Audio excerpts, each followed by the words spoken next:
Alam nyo ba na sa Pilipinas ka makakakita ng mga babaeng nagpipils kahit nasa abroad ang mister? Mga katotohanan sa Pilipinas. Sa Pilipinas ka lang makakakita ng taong maamo kapag nangungutang pero galit pag siningil. Alam nyo ba na sa Pilipinas ka lang makakakita ng makiki-birthday na walang dalang regalo pero may dalang supot?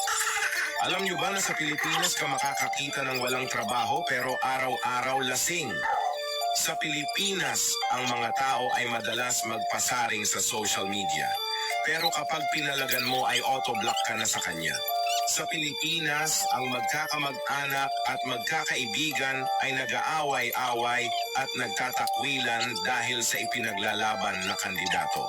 At sa araw ng botohan ay pipicturan ang daliri na may tinta at ipopost sa social media na may caption na done.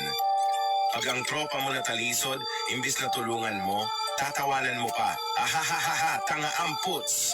Sa Pilipinas, ginagawang remote office or review center ang mga coffee shops. At only in the Philippines, nagsisiraan pero nagbabonding.